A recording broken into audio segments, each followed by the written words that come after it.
Exercise, fresh air, sunshine, makes you feel fantastic. So when I'm out here doing stuff, raking, picking, lifting, carrying, moving rocks and sand and gravel, and I'm using my entire body, as an exercise professional, I'm also thinking about exercise and what's the best type of exercise.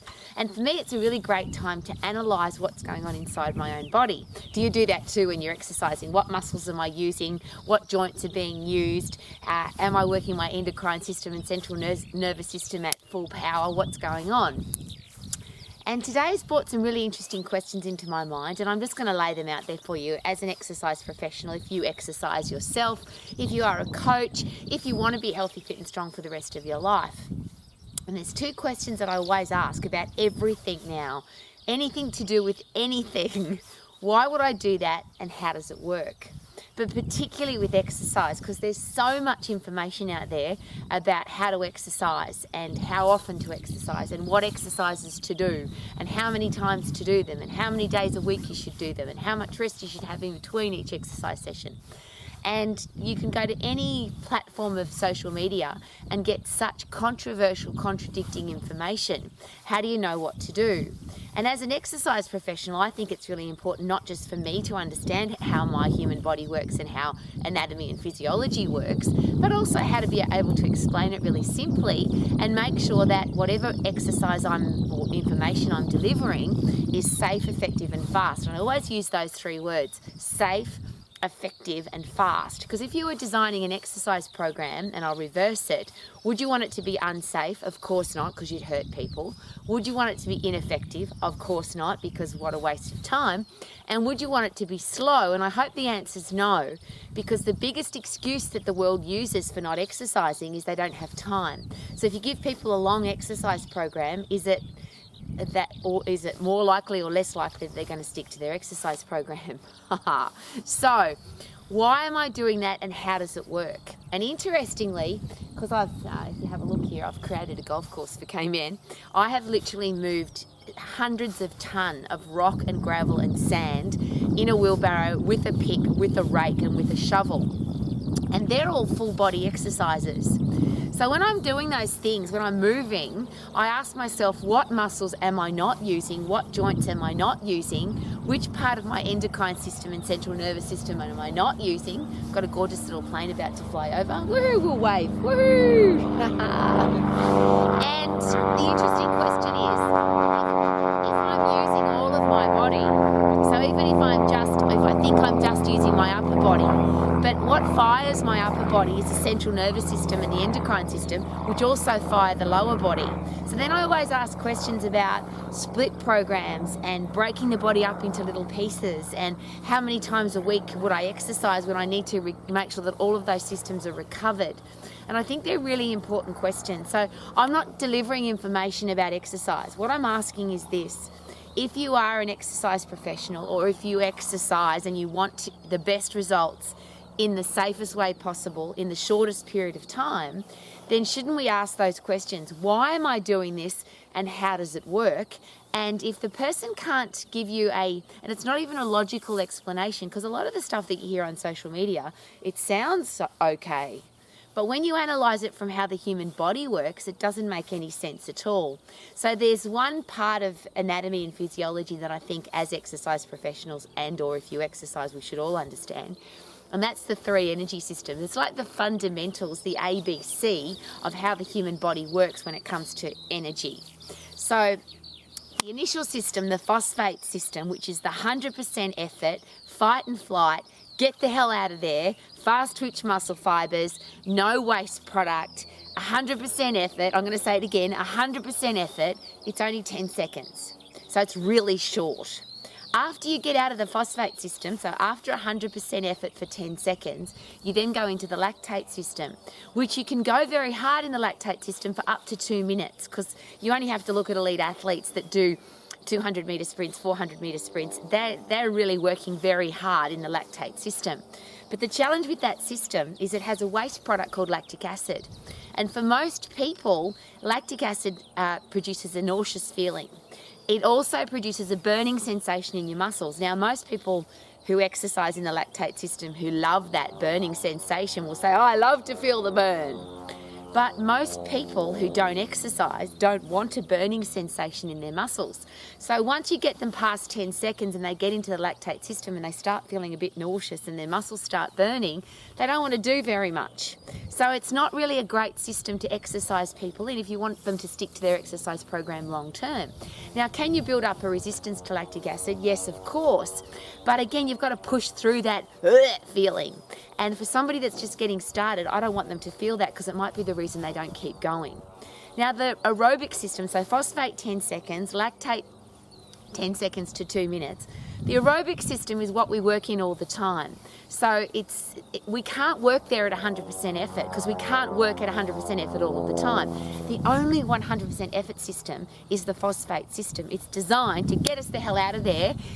Our survival mechanism. It's the 100% effort to get away from the wild animal, the wild tribe, to survive. So it's for me, a really exciting thing, particularly when I'm doing work like this, because I will pick really hard for 10 seconds, get my breath back. I'll shovel really hard for 10 seconds, get my breath back. I'll push the wheelbarrow really hard for 10 seconds, stop, get my breath back. Because I like to work in that phosphate system, because it means I'm getting 100% effort or 100% results on my 100% effort.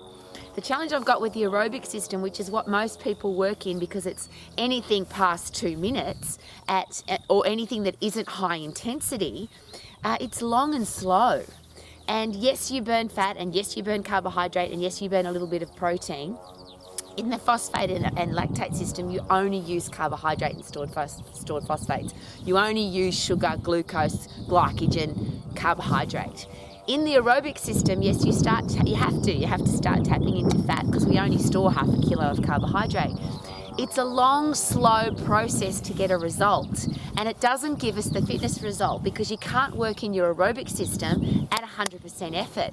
Now, the way to adapt that, of course, is if you want to exercise for more than 10 seconds, ask the question, how long do I have to exercise? If I've got 5 minutes or 15 minutes or 55 minutes or 105 minutes, it doesn't matter. How about what I do? 10 seconds, get my breath back, 10 seconds, get my breath back.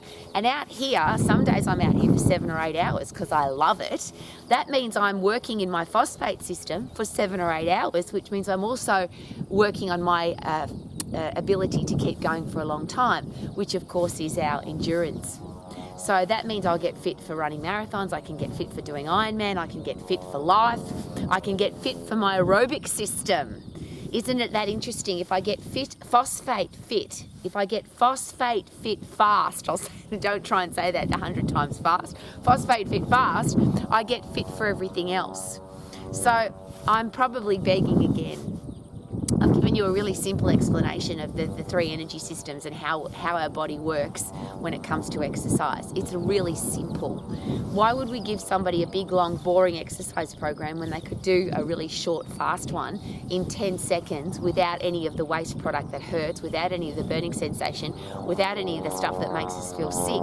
And that phosphate system, getting phosphate fit, gets us fit for everything else. So they're the 2 questions that I always ask about every exercise session. Does it stick to the fundamentals of anatomy, the fundamentals of physiology? And the fundamentals of physiology are the 3 energy systems. Is it safe? Is it effective? And will I get the best results in the shortest period of time? I think are really important. If it's unsafe, I'm going to get hurt. So I'm not going to pick stupid exercises that's going to break my joints. And I wish that the rest of the world didn't either, but I can't stop what other people do. But if I'm putting shearing forces across my joints, I'm going to get injured. That's not if I get injured, it's just when. If I put compression forces and traction forces through my joints, I still may get injured if I do, because I could get an overuse injury. If I keep doing something over and over and over and over and don't give my body time to rest, I'm going to get busted and broken. And obviously if I'm busted and broken, I can't exercise. So here's me begging again. Why would I do that exercise? Is it safe and effective? Is it time efficient? and will I get the best results possible in the shortest period of time without getting injured? To me, that's the fundamentals. Then let's have a look at the energy systems I'm working in, and if I'm working in the lactate system or the aerobic system, I can't possibly be getting 100% results because I'm not putting in 100% effort. It's pretty simple. So if you want to keep it really simple, how about this? Get fit, get strong, get puff, lift heavy, recover. Get puffed, recover, lift heavy, recover. And the only difference between getting puffed and recovering is you can recover really quickly, and the fitter you get, the faster you recover. When you lift heavy, you have to recover, your muscles have to recover. The central nervous system has to recover and the endocrine system has to recover.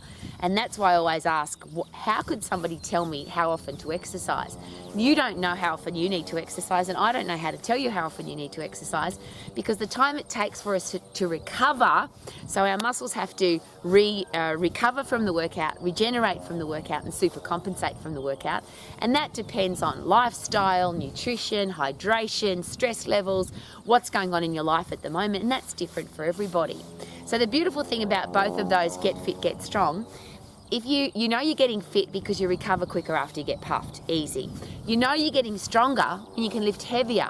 If I can lift heavier than I did before, I'm obviously stronger. And if I come back to lift anything, and I'm not stronger than I was last time, so I can't not lift it more times, not lift it more often, I have to go to lift more. That's where overload comes from, lifting more. If I can't lift more, then I'm not stronger. So I haven't recovered, I haven't regenerated, and I haven't supercompensated. That's the fundamentals of exercise. How simple is it?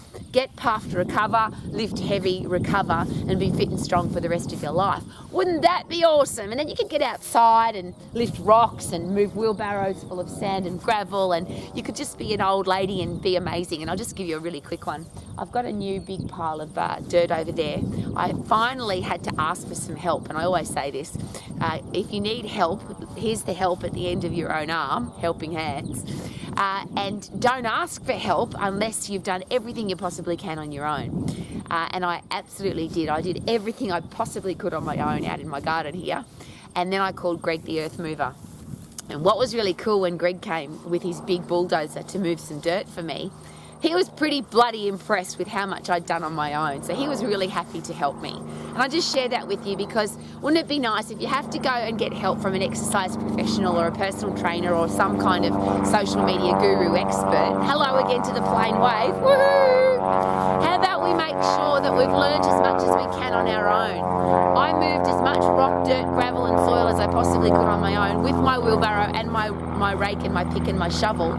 Then Greg came to help me with his big earth moving machine, but he was pretty bloody impressed with the old lady that could move all the stuff on her own. And I'll rephrase that.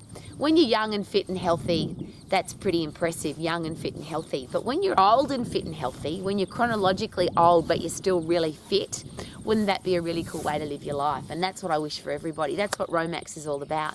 Be healthy, fit and strong for the rest of your life. Woohoo! I feel good, because I've made a golf course and an outdoor training area and I love my life. Woohoo! Hope you do too. Live your life to the max. Thank you for coming to Romax. Woohoo!